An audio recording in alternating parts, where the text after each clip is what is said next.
Hello and welcome to EPFO program. In this program, we are going to discuss the issues related to Indian economy, right? So the EPFO program, under this EPFO program, we are going to discuss about the general studies paper, and in the general studies paper, as part of the general studies, we are going to discuss the issues related to the Indian economy. Issues related to the Indian economy.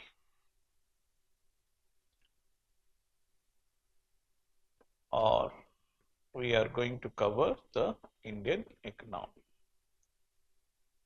So as part of this Indian economy, we will discuss, Indian economy, and also somewhere the concepts that are required to be discussed, we will discuss those concepts as well, as part of our discussion. So when we talk about, we'll discuss the concepts. So first thing we need to look at the syllabus, that what, if you look at the syllabus, it defines that the issues related to the Indian economy will be asked in the examination. But we need to look at the previous year questions to understand that what are the key areas from where the questions are repeatedly asked in the examination. So we need to decode the syllabus. So what we are going to discuss about, so let's look at and write the syllabus, which are important for, and which we will be discussing, and which are important for our discussion. So we will discuss the basics of economy. The first, I'll discuss the basics of economy.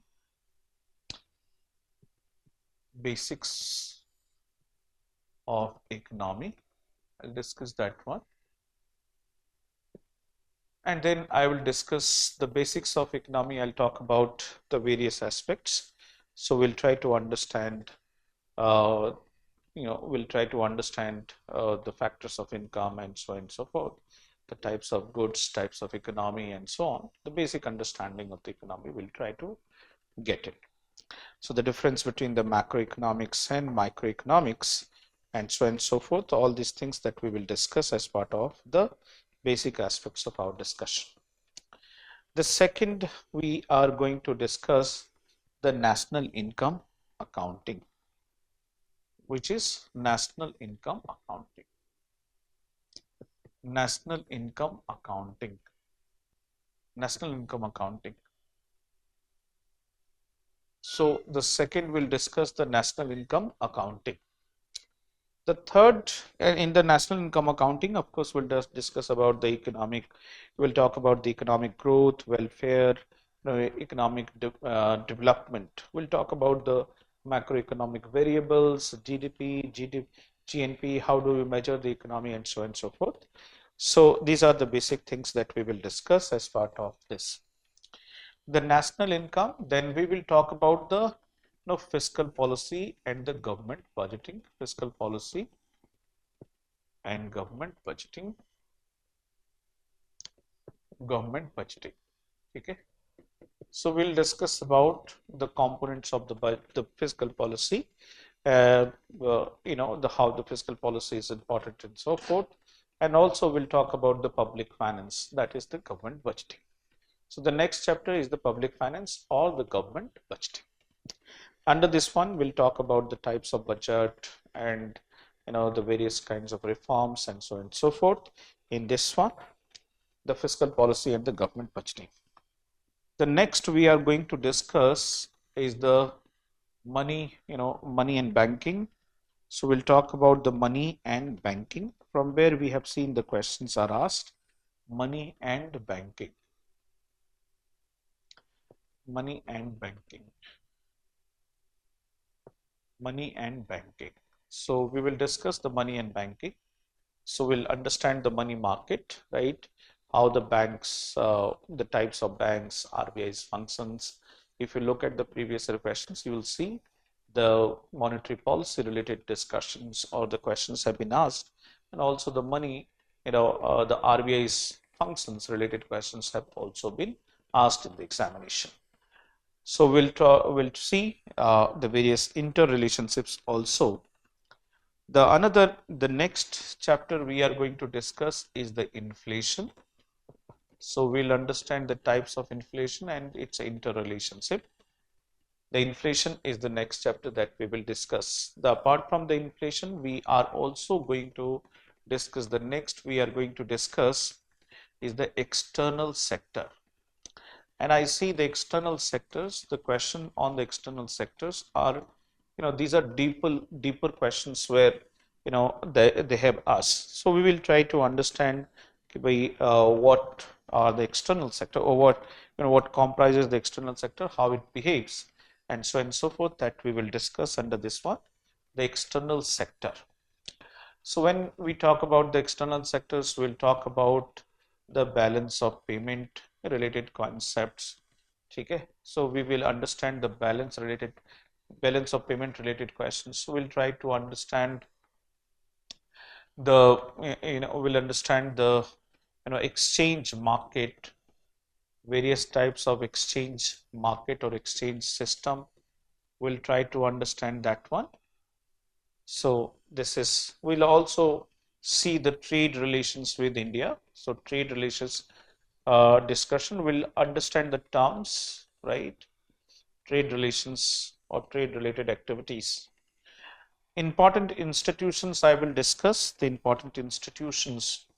Economic institutions we will discuss, and we need not to go very deeper into in order to understand the economic institutions, but we will cover the economic institutions. The prominent economic institution, be it the World Bank, IMF, or the various other institutions, will try to understand, the questions from those areas were asked. So we'll try to cover those economic institutions.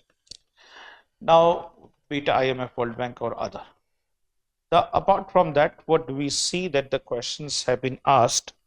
If you look at the questions, the questions have been asked with respect to India's economic development, India's economic history. India's economic history.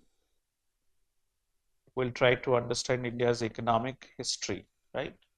India's economic history, and we'll cover as part of the India's economic history, pre and post 1991.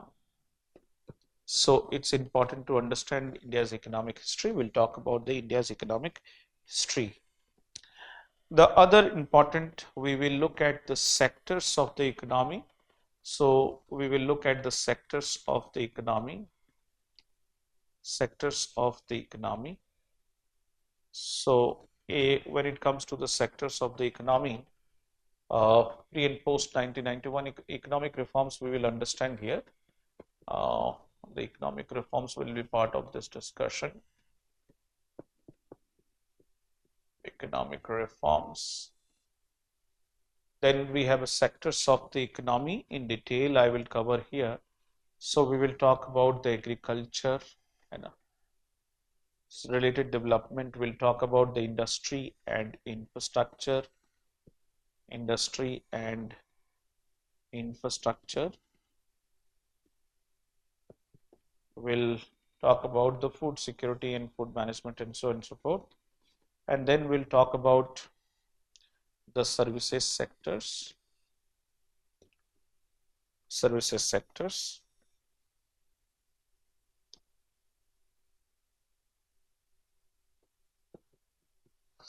Remember, here I will talk about a lot of programs, right? Schemes and programs would play a very critical role in this one, schemes and programs. And there will be many schemes and policies related to these that, from where we have seen the questions being repeatedly asked. So we'll talk about the various schemes being launched in these sectors. Now, after discussing the sectors of the economy, we will also cover some of the socio-economic issues. Socio-economic issues. Economic issues. Here also the welfare, so it is the welfare, we are covering the welfare economics or developmental economics aspect. So we'll cover the development economics related aspects. Here, when we will be discussing the socio-economic issues, our focus will be on covering the employment. So employment related discussion, the basic things that we need to understand related to the employment, basic terms. We'll talk about the poverty. We'll talk about, the inclusive growth measures and the policies, right? Remember, we'll talk about the inclusive growth. We'll talk about the various other, for example, financial inclusion,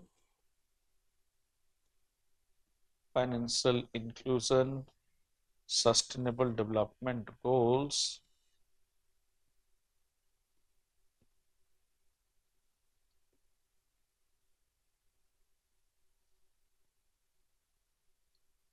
skilled labor and skill development or demography,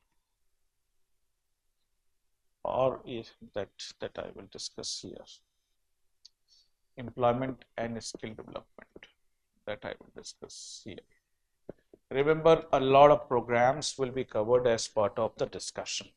So schemes, a number of schemes that we will discuss, and we'll see, we have seen, right, the more number of questions have been asked on, more number of questions have been asked from the schemes in this. So we'll talk about the various schemes that are, in the various sectors. So this is what we are going to discuss as part of our discussion. However, it is important that we will also take up some macroeconomic issues as well. So some macroeconomic issues will also be covered as part of our discussion. So macroeconomic issues shall also be covered. So these are some of the things that I see with respect to the syllabus, right? So yes, okay, there is one more issue, that is the planning, right? So India's planning will also be discussed. Economic planning, right? So economic planning, and I'll discuss those economic planning as part of the India's economic history. So when I discuss the India's economic history, the planning shall also be the part of this one. So economic planning will be discussed here. Economic planning, because you can understand it better. So that would also be discussed, the economic planning, role of Niti Aayog, and so on and so forth. So I will discuss that part, these things. So now I think this much is sufficient. The international economic institution, regional institutions. There are also the industrial and the labor policy. Yes, I'll discuss as part of the reforms. Okay. The Finance Commission is something that we will discuss. The Finance Commission is also, the role of the Finance Commission would also be important. So as part of the economic institutions and the economic institutions and other, that we will discuss that one. So as part of the economic institutions, that will be covered as well. Even in the fiscal development, when we talk about the fiscal policy, the role of the Finance Commission would come there, at that place as well. So without making any delay, let us discuss these things. So syllabus I have dictated you. Now these are the things that we will discuss. I hope that we will be able to cover all the things that are required for our discussion. Now I understand that question will be mainly prelims types of questions.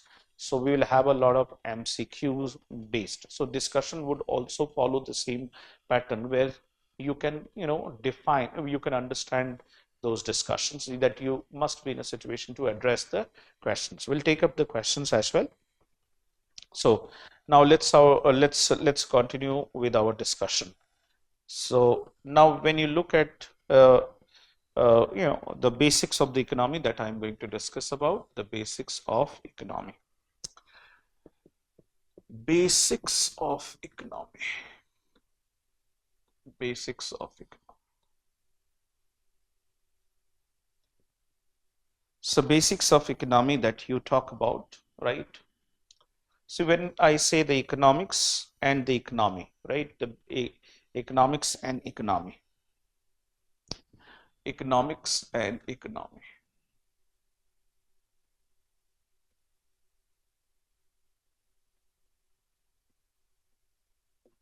So when I define economics, economics is the science of economy. That you can say like this one, it is the science of economy. Or what is economy? It is the application of economic theories in the economy in a particular reason. So that's what you call it, the economy. Now let's talk about this economics and economy. Now, when you talk about the economics, there are many definitions of the economics have been given by the many experts. Now, when you look at Adam Smith, Adam Smith defined the economics in terms of the wealth, right?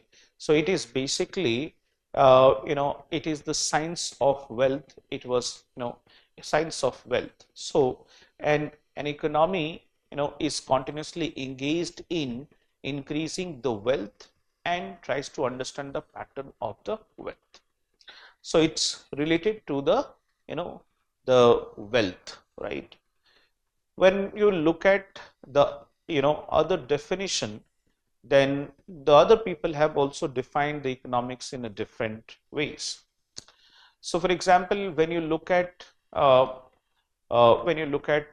Lionel Robbins defined the economics as part of the, it gave the scarcity, right?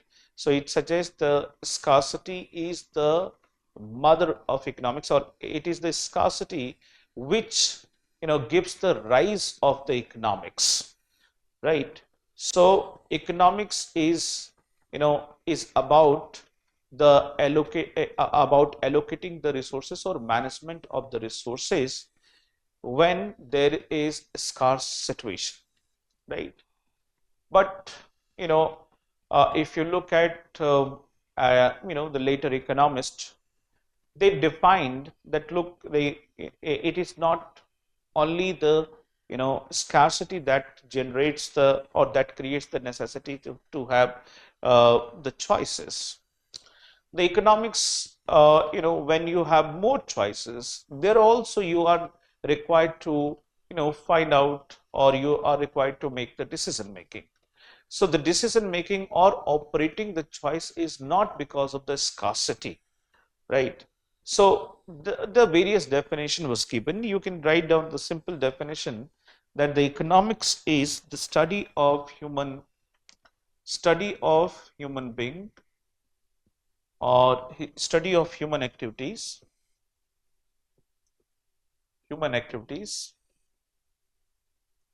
aimed at satisfying the needs and wants of the individuals. Satisfying the needs and wants of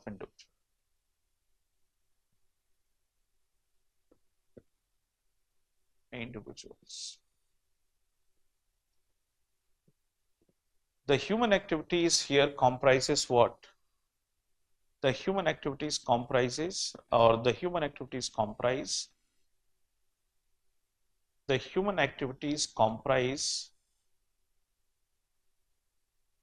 production, production, distribution,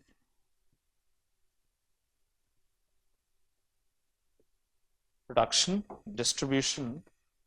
So human activities comprise production, distribution, consumption,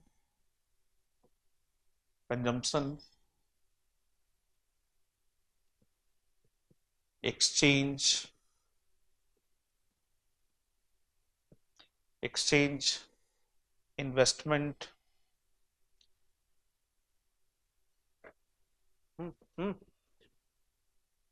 इसको बोलेगा tab लेके आएगा. Consumption, exchange, etc. right? So the science is the study of the pattern of, you can call it the economics. Sorry, the study, economics is the of the pattern, study of the pattern of production, distribution,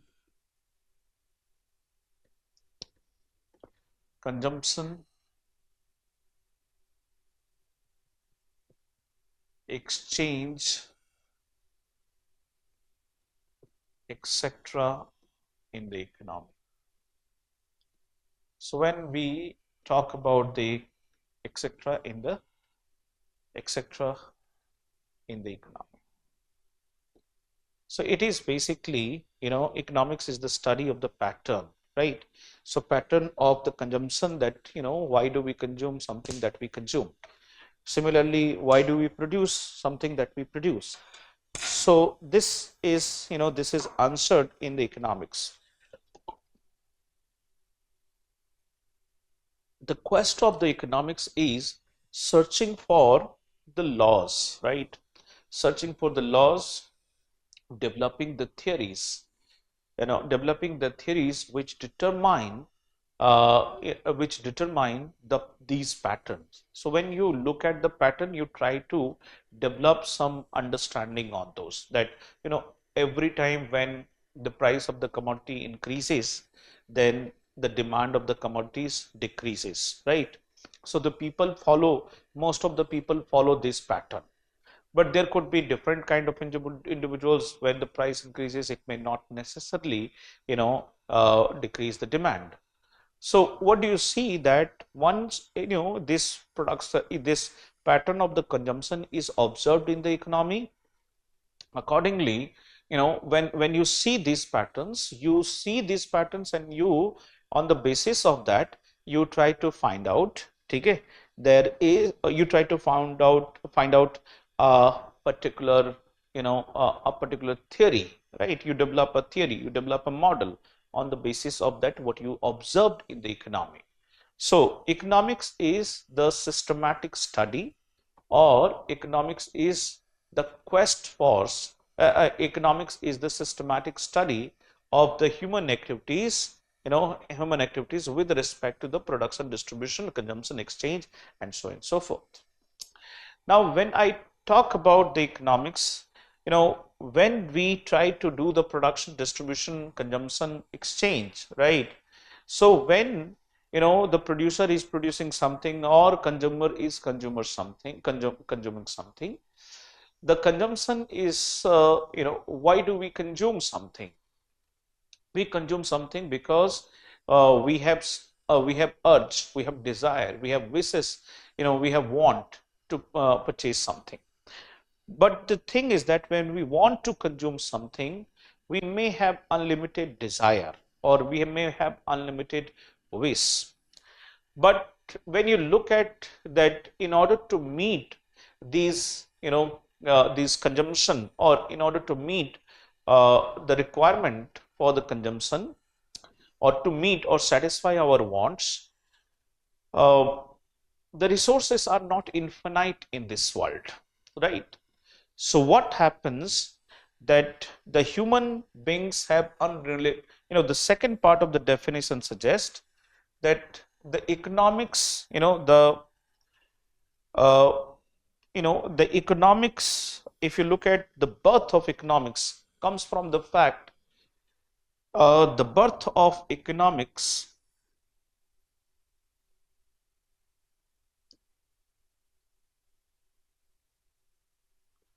or you can see the emergence of the economics, right? The birth of economics happens due to the fact, due to the fact that human beings have unlimited wants, human beings have unlimited wants,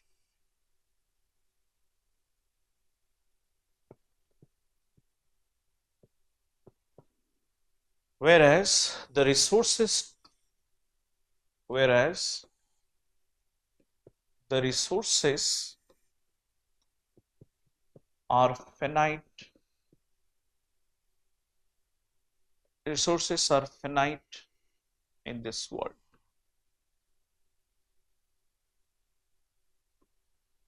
So the birth of economics happens due to the fact that the human beings have unlimited wants, whereas the resources are finite in this world. This creates the problem of scarcity. This creates the problem of scarcity. This creates the problems of scarcity. So this creates the problem of scarcity, which was referred as the science of scarcity by the Lionel Robbins. So Lionel Robbins called these as a science of scarcity. Science of scarcity.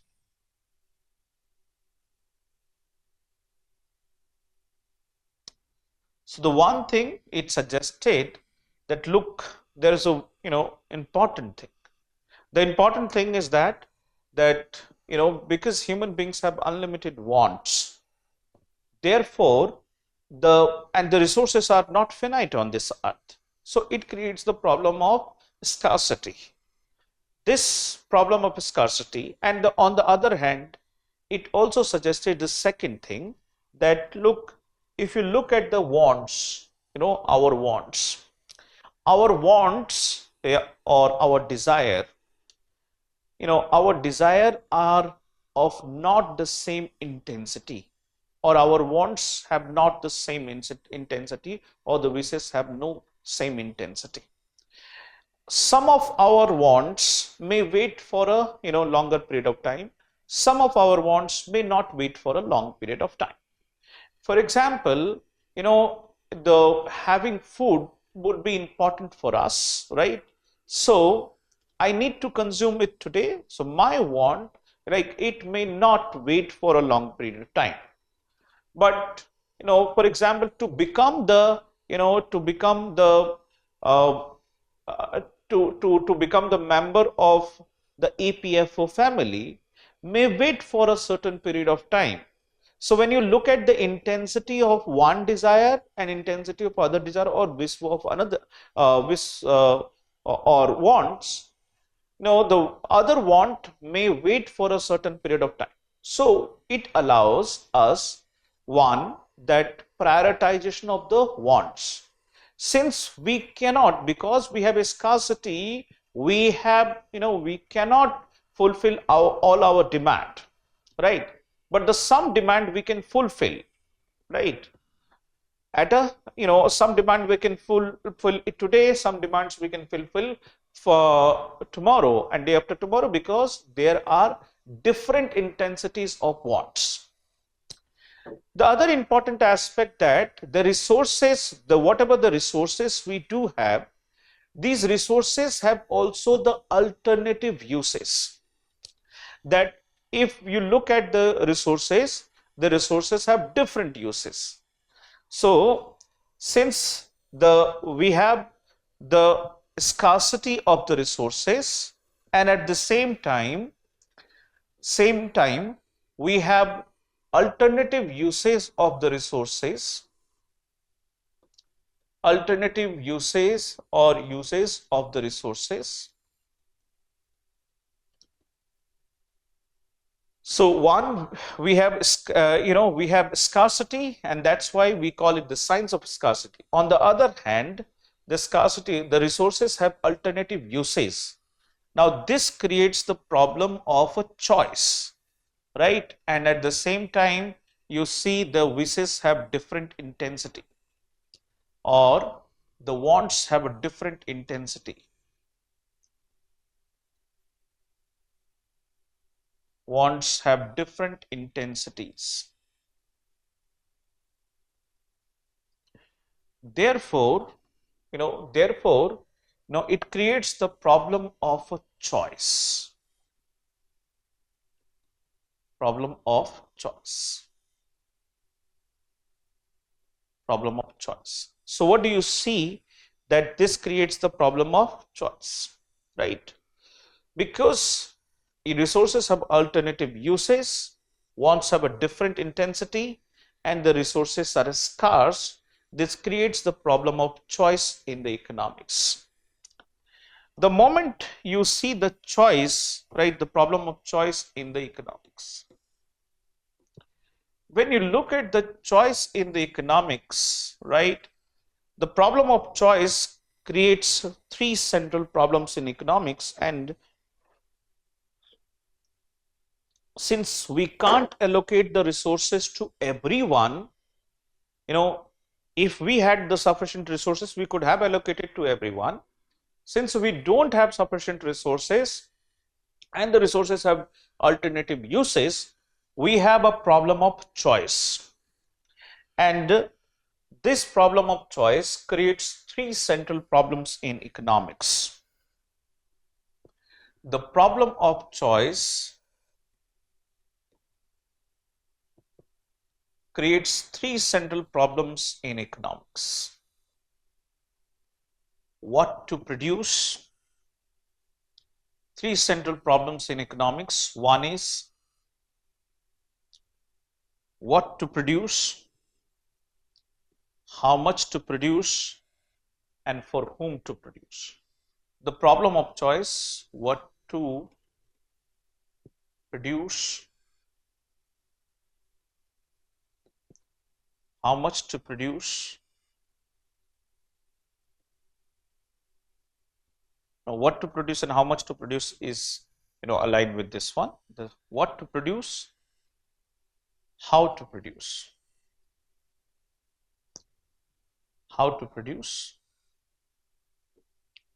and for whom to produce.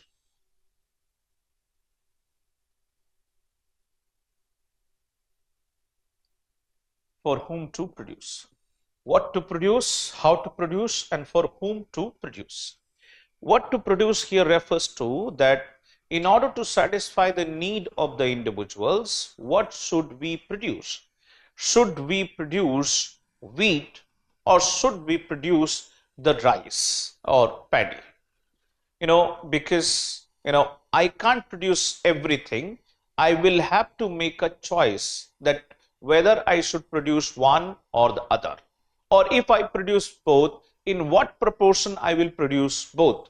How much I should allocate, how much resources I should allocate for the production of wheat, and how much resources I should allocate for the other. So we see the choice, right? The problem of choice creates the problem of, what to produce and how much to produce, in what proportion.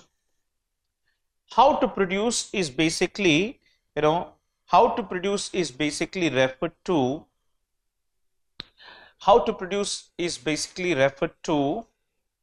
the technology, right? Like medium of production, or you can call it the mode of production.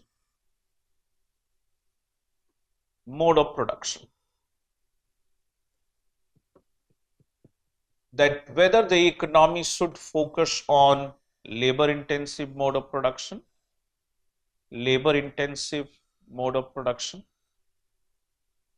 or the economy should focus on capital intensive mode of production. When I say labor intensive mode of production means that you are using more labor, whether it is a human labor or animal labor. You are using the more labor in order to carry out the production. Capital intensive production means you are using more technology in order to produce goods and services. For example, it doesn't mean like every economy will have a different kind of proportion. Some economy will produce the goods where they will use more technology, less labor. Some economy will produce goods with the help of more labor, less technology, right? So that is how it depends on the need of the economy. So when you look at that what to produce, like the mode of production, whether it should be the labor intensive or the capital intensive. So for example, you look at the agriculture. If in agriculture sector you are using the traditional tools, you are using the bullocks and the traditional tools of plugging, then you can call it the labor intensive mode of production. But in the agriculture, let's say you are using the data to understand the pattern. You are using the machines, for example, tractors in order to plug. Similarly, you are using the harvesting machines to harvest. Then you can call it the capital intensive mode of production. So that's what you see, the labor intensive and capital intensive mode of production. So the second question is, should we focus on capital intensive mode of production, or should we focus on the labor intensive mode of production? It's not that any economy will go for one. An economy can go for labor intensive mode of production, an economy can also go for capital intensive mode of production, depending on what are the objectives. But all the economy will be producing the goods, where they will have a combination of both, right? So that's what you see, that the second important question that comes comes before the producer, or the economy juggles with such problems. The third is for whom to produce, right? For whom to produce. For whom to produce here refers to the distribution of goods and services, like how the distribution of goods and services is done. Distribution of goods and services. So when you look at the distribution of goods and services, the distribution of goods and services in some economies may depend on like the purchasing power of the individual. So the economy may distribute the goods and services when you have money. So as per the money that is available with you, I will deliver the commodities to you. So for example, if you have a 5 rupees, then I would deliver you the goods worth of 5 rupees. Let's say you want to have the, food. I will deliver the food commodities worth of 5 rupees. You have 1 lakh rupees, I will deliver the commodities worth of, the food worth of 1 lakh rupees as well.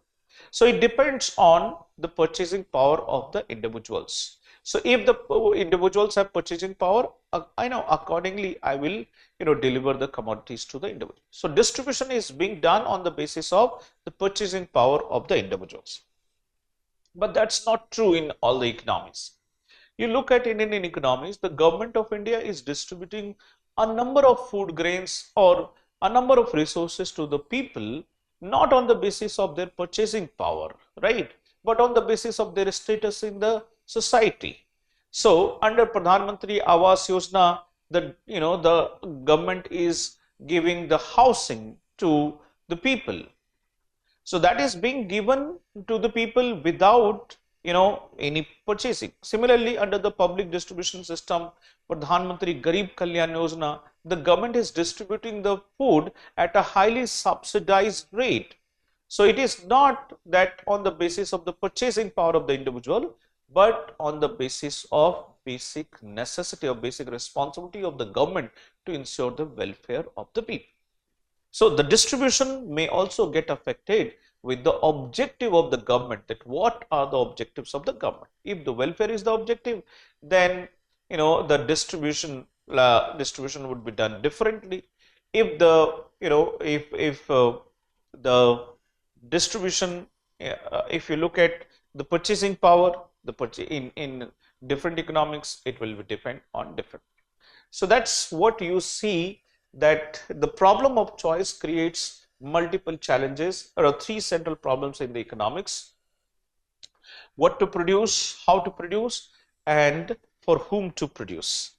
Besides this, there are various other questions in the economics, the choices before the economics. The choices that it also talks about the efficient utilization of the resources. It's not that the resources, the resources are utilized. You also focus on that, how much allocation is made to the resources, efficient utilization of the resources, and the continuous growth of the resources, right? So it talks about the allocation of the resources, efficient utilization of the resources, and also the growth of the resources. So apart from three central problems of economics, it also deals with other central, the problem of choice creates another central problems of economics, that is the allocation of resources.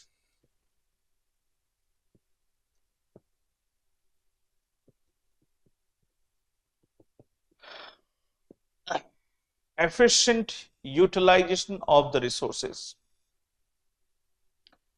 It also deals with the challenges of efficient utilization of resources.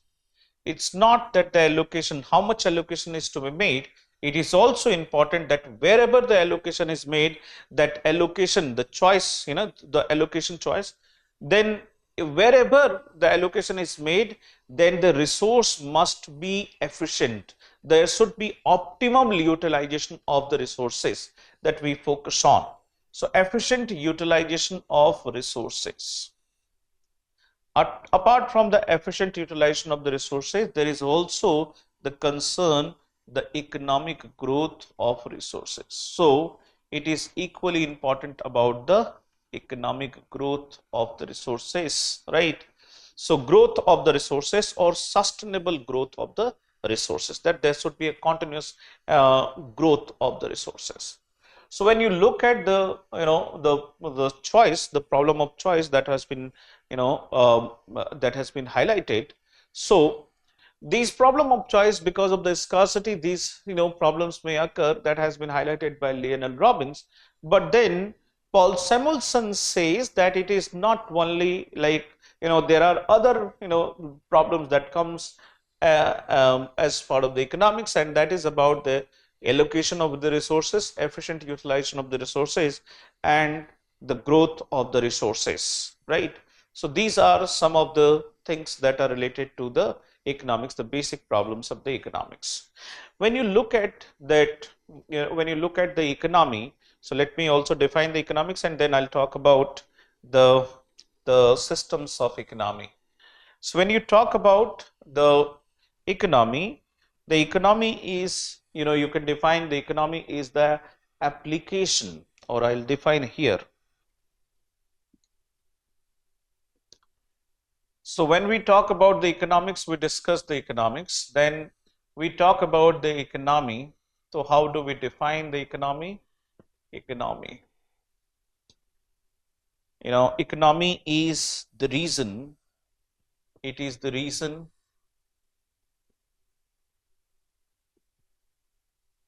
or economy, it is the application of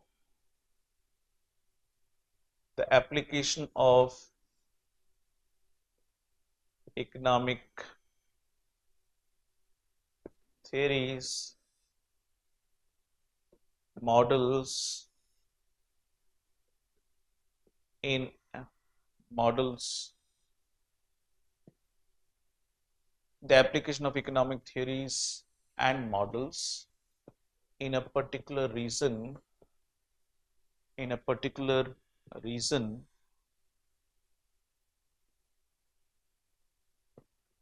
is known as economy,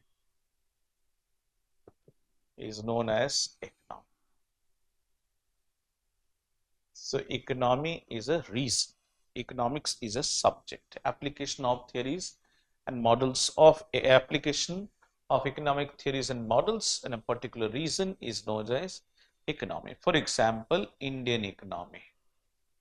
Because in Indian economy, what we discuss, that application of economic theories in a particular region. We call it US, US economy, and so on and so forth. So this is how you see the economy and economics. Now, when you talk about the economy, right, the the question, the central problems of economics, right? The central problems of economics are addressed differently in the economy, right? In different economies. So let's talk about the systems of economy. Systems of economy or economic system. Economic system. The central problems of economics are addressed differently by different economies. The central problems of economics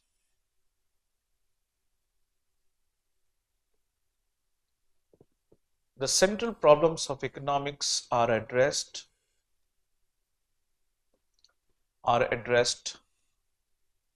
differently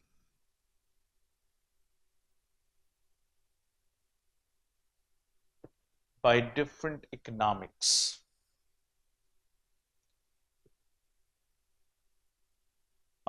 Different economies. On the basis of these response, we can define three main types of economies. One is the capitalist economy or market-led economy. We call it capitalist economy or market-led economy.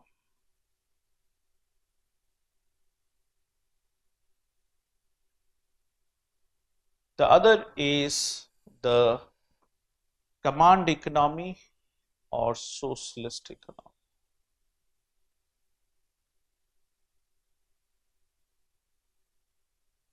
Or socialist economy.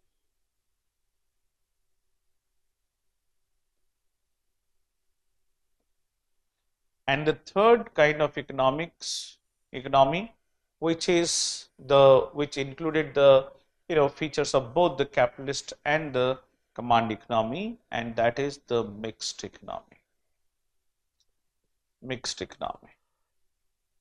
So the central problems of economics are addressed differently by these three different economics.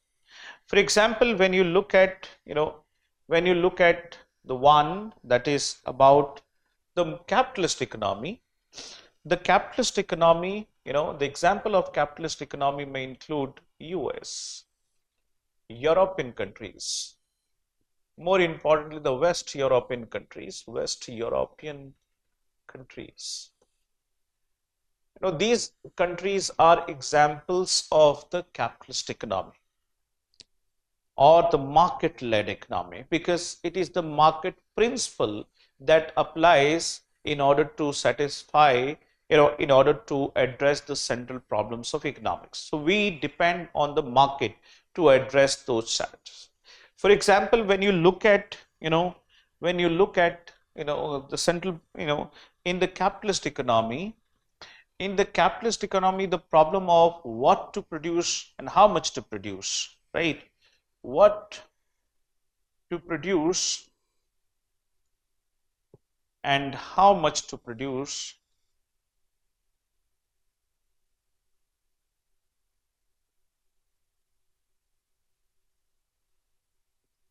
this is addressed by the what to produce and how much to produce. It depends on the demand and supply, right? So how much demand is there in the economy of the commodity? See, what I will produce, what I want to produce, it depends on what do I get. If I get better price, if I get better price for my commodity, I will produce, that commodity. For example, if I produce, if I get better price for rice, I will produce rice. If I get better price for wheat, I will produce wheat. Or let's say similar commodity, you take the wheat and pulses, because they have the same geographical demand. So when you look at the wheat and let's say the pulses or oil seeds, if I get better price for oil seeds, I will produce oil seeds. If I get better price in other, I will produce another, because that is how I will able to maximize the, the maximize my resources. Land is my resource. I need to, get the output, best output from this one. I should utilize it in a manner which gives me the best reward. So I would try to maximize this one. Okay. So what to produce and how much to produce in the capitalist economy, the decision shall be taken. It is determined by the market mechanism. It is determined by the price mechanism. It is determined by price mechanism. And the price is determined, which in turn depends on the demand and supply of the commodities. Demand and supply. So what do you see? That it is the market principle which is regulating or which is controlling what to produce and not to produce. What to produce and how much to produce. It is the market principle which determines. So basically the price, and the price is determined in turn, and the price is on the basis of the demand and supply. So the market principle is applied here. But if you look at the answer in the socialist economy, what to produce and how much to produce is determined by the government, because it is the government which will pay the certain price to you. So I'll discuss the features of the socialist economy, but let me first talk about the capitalist economy. What are the key features of this one? So when you look at the capitalist, what to produce got answer in that way. The second is, the second factor is about the how to produce. How to produce is basically the implementation of the tools, whether I'll go for labor intensive or I'll go for capital intensive. See, in the capitalist economy, in the market economy, it is the profit that determines which capital, which particular mode of production I would go for, right? It is the profit, because in the private sector are guided by the factor of the profit. So profit guides what to employ, not that they will go for necessarily they will go for the capital intensive. There are many circumstances where the capital intensive mode of production may not give the highest profit. For example, at this point of time, if let's say Mr. Elon Musk starts using the robots in order to produce all the car, then in that case what will happen, that the initial cost of those robots would be very high, and as the technology will change, it will require to keep changing those technology. So the cost of transition would also be very high. Probably it may not get the benefit that much. So therefore it may focus on mixing. So it depends on that what combination of the labor and capital it will be using. It is on the basis of the profit. The wherever it sees that at this particular position that they have a profit, let's say 60% labor, 40% capital, or 40% capital, 40% labor, or 60% capital, whatever the combination that it has, the combination would be dependent on the factor of the profit or whatever the resources it has. So when you look at how to produce, it is determined on the basis of the profit in the capitalist economy. It is determined on the basis of profit. If they get more profit in capital intensive, they may go for capital intensive. If they get more profit in the labor intensive, they will go for labor intensive. If they look at the combination at a different place, that they will use the combination at a different place on the basis of the profit. So it's the profit.